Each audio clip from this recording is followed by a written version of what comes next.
Delhi police crime branch की team कुछ देर पहले ही दिल्ली में अल फलाह के दफ्तर पहुंची है और यहां पर अल फलाह यूनिवर्सिटी के बारे में जांच की जा रही है। दिल्ली ब्लास्ट के सारे तार अल फलाह यूनिवर्सिटी से ही जुड़ रहे हैं, इसलिए दिल्ली पुलिस अब अल फलाह की फाइल खंगालने में लग गई है।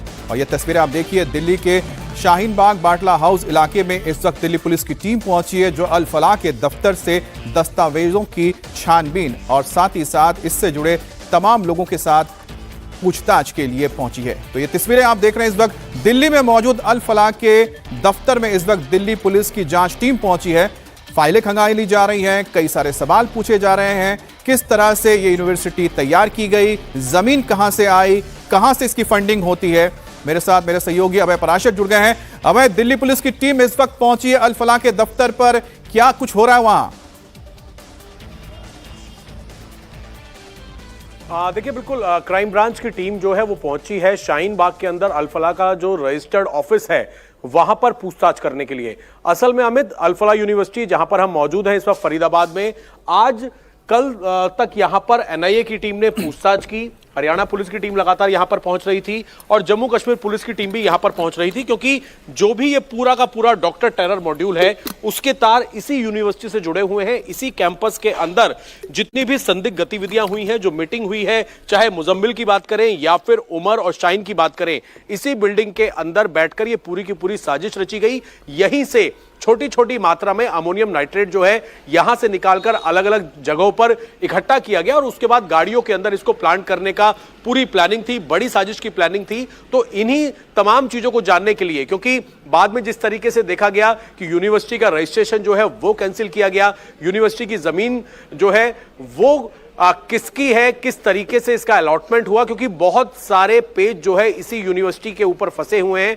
कि यूनिवर्सिटी को जब स्टैब्लिश किया गया साल 2014 के आसपास, तो उसमें किस तरीके की गड़बड़ियां हैं, इनको भी फिलहाल समझने की कोशिश की जा रही है। इसीलिए यूनिवर्सिटी के जितने दस्तावेज हैं, जो डॉक्यूमेंटेशन है, उन सबको खंगालना चाहती है दिल्ली पुलिस। और यही वजह है कि आज यूनिवर्सिटी कैंपस में तो पुलिस की टीम नहीं पहुंची है, लेकिन ओखला के अंदर शाहीन बाग में जो रजिस्टर्ड ऑफिस है वहां पर टीम पहुंची है। इसके जो फाइनेंशियल एडवाइजर हैं या फिर जो भी इसके चांसलर हैं, उनसे तमाम चीजें यूनिवर्सिटी के बारे में जानना चाहती है, क्योंकि यूनिवर्सिटी के चांसलर और बाकी लोगों ने डॉक्टर्स मॉड्यूल, जो टेररिस्ट मॉड्यूल है, उनसे अपना पल्ला झाड़ दिया था। और जो अल फलाह यूनिवर्सिटी है, दरअसल अल फलाह ट्रस्ट के जरिए चलाया जाता है और इसके जो कर्ता धर्ता है वो है जावेद, जिनका कहना, जो इस वक्त दिल्ली में मौजूद अल फलाह ट्रस्ट से जुड़े हुए हैं और उनका बताया जाता है कि रिहाइश यानी घर भी इसी जगह पे है, जो बाटला हाउस शाहीन बाग के पास पड़ता है, जहां इस वक्त दिल्ली पुलिस पहुंची है।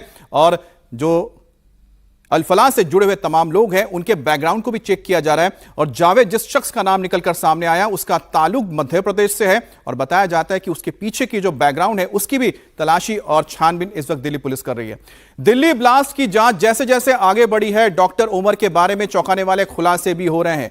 अब जांच में यह सामने आया है कि डॉक्टर उमर बॉम्ब्स बनाने का एक्सपर्ट था। उमर की जिस i20 कार में ब्लास्ट हुआ, उस कार में मिले विस्फोटकों से जांच एजेंसियां इस नतीजे तक पहुंची है कि सूत्रों के मुताबिक ब्लास्ट के लिए टाइमर का इस्तेमाल किया गया था।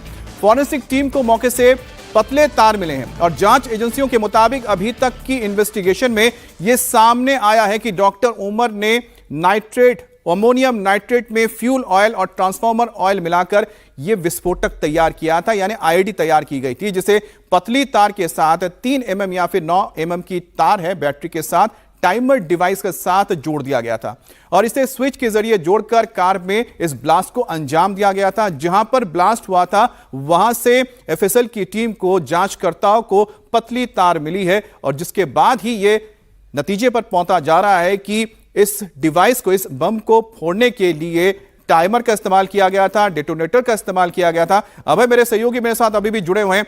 अभय, यह भी एक बहुत बड़ा खुलासा है कि जो डॉक्टर उमर है, कोई वो आम डॉक्टर नहीं था, नौसिखिया नहीं था, वो बॉम्ब बनाने का एक्सपर्ट था। देखिए, बिल्कुल अमित, जब इन्वेस्टिगेशन आगे बढ़ी तो यह भी पता चला कि उमर ही लगातार मुजम्मिल और इन सब से बात किया करता था कि अलग अलग कार के अंदर बॉम्ब को प्लांट करके एक साथ विस्फोट करना है, सीरियल ब्लास्ट करने हैं, और इस प्लानिंग के अंदर वो बहुत ज्यादा एक्टिव था। और गाड़ी के अंदर अमोनियम नाइट्रेट, साथ ही व्हीकल फ्यूल, उसमें डेटोनेटर और टाइमर का इस्तेमाल करके किस तरीके के बॉम्ब को तुरंत एक्टिव करना है, इसमें उसको महारत हासिल थी और वो भी अल-फलाह यूनिवर्सिटी से जुड़ा हुआ था। तो अब जांच में यह बात निकलकर सामने आई है कि जितने 3 घंटे ये लाल किले के पीछे की पार्किंग के अंदर मौजूद रहा, वहां क्या सिर्फ ये अकेला मौजूद था, क्योंकि सीसीटीवी फुटेज में ये बदरपुर से लेकर अलग अलग लोकेशंस पर अकेला नजर आ रहा है। लेकिन जिस तरीके से पैनिक के अंदर ये धमाका हुआ, उसके अंदर, क्योंकि यह कहा जाता है अमित कि ammonium nitrate vehicle fuel detonator का इस्तेमाल करने के बाद अगर उसको बंद गाड़ी के अंदर काफी समय तक रखा जाता है तो उसमें हीट पैदा होती है और हीट जो है वो इस बॉम्ब ब्लास्ट को और आसानी से 5 से 10 मिनट के अंदर कर देती है। तो जिस तरीके से ट्रैवल किया गया, अमोनियम नाइट्रेट और बाकी के केमिकल डिटोनेटर को मिलाकर हरियाणा के अंदर पहले ये घूमा 9 तारीख को और 10 तारीख को जिस तरीके से बदरपुर से एंट्री करते हुए इसने दिल्ली के अलग अलग हिस्सों के कई चक्कर मारे। उसके बाद 3 घंटे पार्किंग के अंदर गाड़ी रही लाल किले के पीछे, फिर ये बाहर निकला, गाड़ी को बंद रखा, गाड़ी से बाहर ये नहीं उतर रहा था। तो क्या ये इसी प्रोसेस का हिस्सा था कि हीट गाड़ी के अंदर बहुत ज्यादा पैदा हो जाए जिसकी वजह से विस्फोट आसानी से हो जाए? तो ये तमाम चीजें हैं, क्योंकि मौके से जब एफएसएल की टीम ने जांच की तो शुरुआत में पहले दिन किसी तरीके का टाइमर जो है या फिर बैटरी तार इस तरीके के नहीं मिले थे, लेकिन अब पता लगा है एफएसएल की टीम में कि कुछ बहुत पतले तार बरामद हुए हैं, डेटोनेटर का इस्तेमाल किया गया है। इससे ये चीजें जाहिर होती हैं कि बॉम्ब बनाने की पूरी तैयारी हो चुकी थी, उसको बस ढंग से असेंबल करना बाकी था, वो ढंग से इससे एक और सवाल पैदा ये होता है कि चाहे वो मुजम्मिल हो या फिर डॉक्टर ओमर हो, इन्होंने ये ट्रेनिंग कहां से ली है, कहां से इनको ये ट्रेनिंग दी गई है बॉम्ब्स बनाने की? क्योंकि खबर भी आई थी इनका जो हैंडलर है वो टर्की बेस्ड है और ये टर्की का दौरा कर चुके हैं। देखिए, बिल्कुल टर्की का ये दौरा कर चुके हैं, पुलवामा के ये रहने वाले हैं और जैसे जैसे इनके तार निकलकर सामने आ रहे हैं उससे यही पता लगता है कि ये कुछ विदेशी हैंडलर्स के संपर्क में थे और जाहिर सी बात है ये डॉक्टर हैं, यूनिवर्सिटी के लैब के अंदर किस तरीके के ये एक्सपेरिमेंट्स करते थे और ये बॉम्ब बनाने की ट्रेनिंग, क्योंकि उमर इसके अंदर बहुत ज्यादा एक्टिव था, उसे महारत हासिल थी। तो क्या जो टर्की बेस्ड जो इनके हैंडलर थे उन्होंने पूरी ट्रेनिंग दी? अफगानिस्तान का एंगल भी इसके अंदर निकलकर सामने आ रहा है। तो यह जाहिर सी बात है कि पिछले काफी लंबे समय से यह प्लानिंग चल रही थी। अल-फलाह यूनिवर्सिटी से कुछ ऐसे डॉक्टर्स के नाम भी जुड़े हैं जिनको पहले टेरर एक्टिविटी में दूसरी यूनिवर्सिटी से लंबे वक्त से यह प्लानिंग चल रही थी, लंबे वक्त से तैयारी कर रहे थे, विस्फोटक इकट्ठा कर रहे थे और पूरी ट्रेनिंग भी ले रखी थी ताकि जब भी मौका आए तो वैसा धमाका करे इससे कि पूरा के पूरा देश हिल जाए। और वैसा ही हुआ। हालांकि एक बड़े साजिश को हमारी सिक्योरिटी एजेंसीज ने नाकाम कर दिया, लेकिन बहुत ही दुखद बात रही कि दिल्ली में यह धमाका हुआ था जिसमें कई मासूमों की जान चली गई।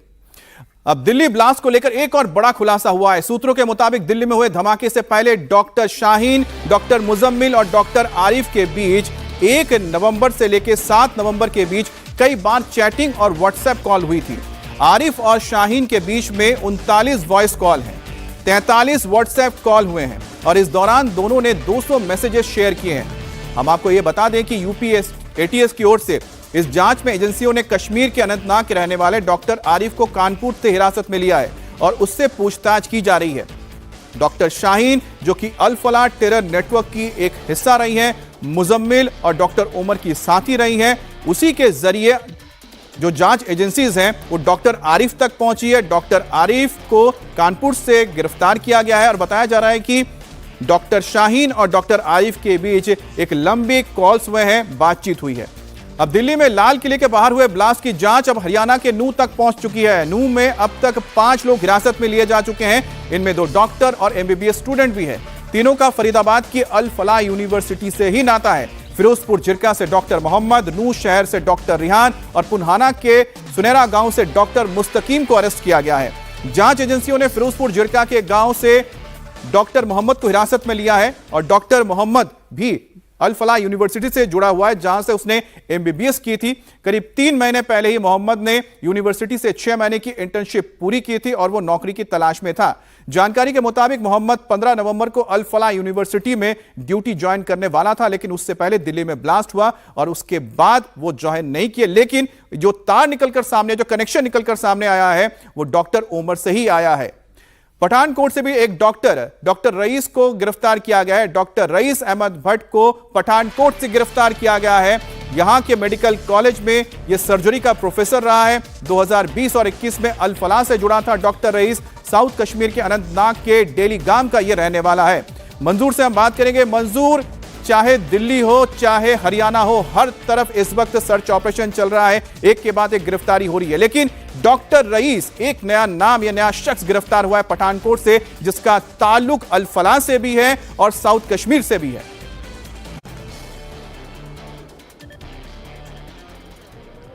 बिल्कुल अमित, अब तक जितनी भी गिरफ्तारियां डॉक्टर्स की हुई है उनमें सबसे ज़्यादा डॉक्टर्स जो है वो साउथ कश्मीर से ही संबंध रखते हैं, चाहे हम पुलवामा, कुलगाम या फिर अनंतनाग की बात करें। और जो डॉक्टर रईस जो है उनको गिरफ्तार किया गया है, एनआई ने उन्हें अपनी कस्टडी में ले लिया है, उनसे पूछताछ की जा रही है। 2020-21 में वो अल फलाह से जुड़े हुए थे और माना जा रहा है कि उनका संपर्क जो था वो सीधा डॉक्टर उमर के साथ जुड़ा हुआ था, उनके साथ उनका कांटेक्ट जो बराबर जारी था।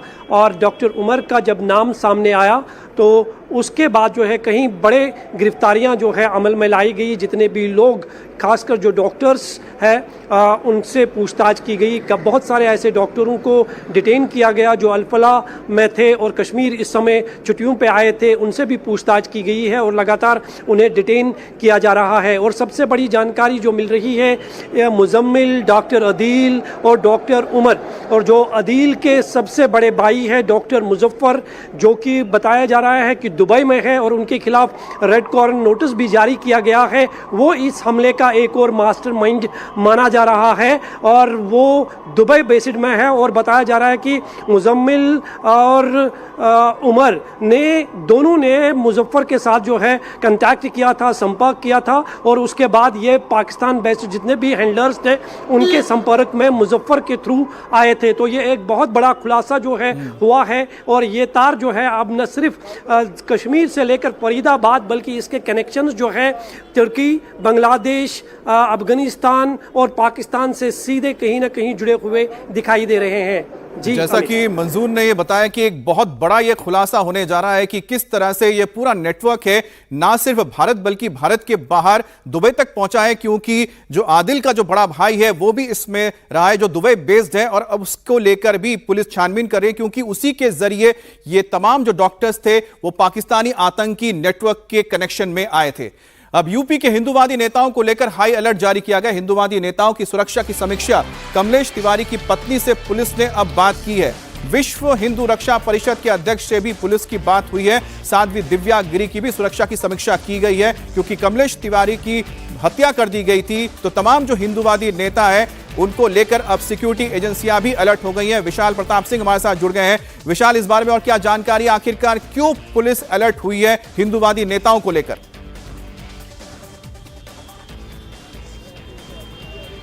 अमित, देखिए, बहुत ही महत्वपूर्ण सवाल है, क्योंकि जिस तरीके से देश की राजधानी दिल्ली में सीरियल ब्लास्ट होता है और उसके बाद जिस तरीके की वहां पर मंसूबे पता लगते हैं कि इन आतंकियों के जो मंसूबे हैं वो देश भर में सीरियल ब्लास्ट करने को लेकर के थे, और लखनऊ में डॉक्टर शाहीन का कनेक्शन आता है, कानपुर में डॉक्टर आरिफ का कनेक्शन आता है, उत्तर प्रदेश में सहारनपुर का कनेक्शन आता है, और यह भी पता लगता है कि बाबरी विध्वंस की बरसी पर आतंकी अयोध्या को दहलाने की फिराक में थे। उसी क्रम में आगे जांच को बढ़ाते हुए यह पता लगा है कि जो आतंकी हैं इनकी हिट पर उत्तर प्रदेश के हिंदूवादी नेता भी थे, और इसी को देखते हुए अब से कुछ देर पहले जो हमारे पास पुख्ता जानकारी आई है, हमारी बातचीत भी हुई है विश्व हिंदू रक्षा परिषद के जो अध्यक्ष हैं गोपाल राय, जिन्होंने छांगुर का जो प्रकरण है वो उठाया था और सबके सामने लाया था, उनको भी बाकायदा एलआईयू की तरफ से अलर्ट किया गया है। और इसके अलावा विश्व हिंदू रक्षा परिषद के अलावा हिंदू महासभा के जो शिशिर चतुर्वेदी हैं उनको भी अलर्ट किया गया है, दिव्या गिरी को अलर्ट किया गया है, और दिवंगत नेता कमलेश तिवारी की पत्नी को भी अलर्ट किया गया है कि उनकी सुरक्षा इस समय किस तरीके की चल रही है, उनके पास सुरक्षा है कि नहीं है। कुछ भी संदिग्ध प्रतीत होने पर उनसे बोला गया है कि वो अपने नजदीकी थाने को तुरंत फोन करें, एलआईयू को फोन करें, पुलिस उनके लिए तुरंत मदद करेगी। लेकिन इन सारे नेताओं के लिए बाकायदा जो सुरक्षा है वो बाकायदा लखनऊ की एलआईयू की तरफ से शासन को प्रेषित कर दी गई है, क्योंकि हिंदूवादी नेता उत्तर प्रदेश के लखनऊ के इस समय फिलहाल बताया जा रहा है कि आतंकियों के हिटलिस्ट पे हैं, इसीलिए इस पूरी एक्सरसाइज को अमली जामा पहनाया गया है और एलआईयू के लोग, पुलिस के लोग, सभी लोग जाकर के लोकल हिंदूवादी नेताओं से मुलाकात कर रहे हैं। रहे हैं और उनकी सुरक्षा को लेकर के उनको पूरी तरीके से और जाहिर सी बात है कि अल-फलाह टेलर नेटवर्क में जो एक अहम नाम था वो डॉक्टर शाहीन का था, जो डॉक्टर शाहीन लखनऊ से ही आती हैं। बहरहाल एक और बड़ी खबर हम आपको बताने जा रहे हैं। सूत्रों के हवाले से खबर मिल रही है, सहारनपुर के 2 यूट्यूबर्स जांच एजेंसी के रडार पर हैं। दोनों यूट्यूबर्स से जांच एजेंसी इस वक्त पूछताछ कर रही है। जानकारी के मुताबिक सहारनपुर से गिरफ्तार डॉक्टर आदिल के निकाह में श्रीनगर गए थे ये दोनों यूट्यूबर्स। डॉक्टर आदिल के साथ सीसीटीवी में ये दोनों यूट्यूबर्स श्रीनगर में एक हुक्का बार में भी नजर आए हैं। जांच एजेंसी इस वक्त दोनों यूट्यूबर्स के इलेक्ट्रॉनिक गैजेट्स, कॉल रिकॉर्डिंग और वीडियो को चेक कर रही है। डॉक्टर आदिल के विदेश जाने की भी जानकारी निकलकर सामने आई है। तुर्की और चीन की यात्रा कर चुका है डॉक्टर आदिल, और डॉक्टर आदिल वो शख्स है जो सबसे पहले गिरफ्तार हुआ था। सहारनपुर से इसे गिरफ्तार किया गया था। अब बात करेंगे नौगाम ब्लास्ट की। श्रीनगर के नौगाम पुलिस थाने में कल रात हुए ब्लास्ट के बाद पुलिस और गृह मंत्रालय की ओर से अब एक्शन हुआ है। इस ब्लास्ट में 9 लोगों की मौत हुई है, जबकि 27 पुलिस वाले घायल हुए हैं। ब्लास्ट के बाद आज सुबह जम्मू कश्मीर के डीजीपी ने प्रेस कॉन्फ्रेंस की थी। डीजीपी के थोड़ी देर बाद ही गृह मंत्रालय की ओर से भी एक प्रेस कॉन्फ्रेंस किया गया था। गृह मंत्रालय में जम्मू कश्मीर डिवीजन के संयुक्त सचिव प्रशांत लोखंडे भी जम्मू कश्मीर के डीजीपी जैसा ही बयान देते हुए दिखे। उन्होंने भी इस ब्लास्ट को एक्सीडेंटल करार दिया है। तो गृह मंत्रालय की ओर से साथ ही डीजीपी की ओर से बयान दिया गया। 11:20 पर दिनांक 14 नवंबर की रात 11:20 पर एक दुर्भाग्यपूर्ण घटना में जम्मू कश्मीर के नौगाम पुलिस स्टेशन के अंदर एक बड़ा विस्फोट हुआ। नौगाम पुलिस स्टेशन ने हाल ही में एक पोस्टर से लिए गए लीड के आधार पर एक बड़े आतंकी मॉड्यूल का पर्दाफाश किया था। नौगांव पुलिस स्टेशन की इस एफआईआर संख्या 162 ऑफ 2025 की जांच के दौरान विस्फोटक पदार्थों और रसायनों का एक बड़ा जखीरा बरामद किया गया था। बरामद किए गए विस्फोटकों को लाकर पुलिस स्टेशन नौगांव के खुले क्षेत्र में सुरक्षित रूप से रखा गया था। जांच में शामिल सभी एजेंसियां समन्वित और वैज्ञानिक तरीके से एक साथ काम कर रही है। निर्धारित प्रक्रिया के तहत बरामद रासायनिक विस्फोटों के नमूने को आगे फॉरेंसिक और रासायनिक परीक्षण के लिए भेजा जा रहा था। भारी मात्रा में विस्फोटकों की बरामदी के कारण पिछले 2 दिनों में यह प्रक्रिया एसओपी के तहत लगातार जारी थी। विस्फोटों की अस्थिर प्रकृति के कारण इसे एक्सपर्ट निगरानी के तहत सावधानी पूर्वक संभाला जा रहा था।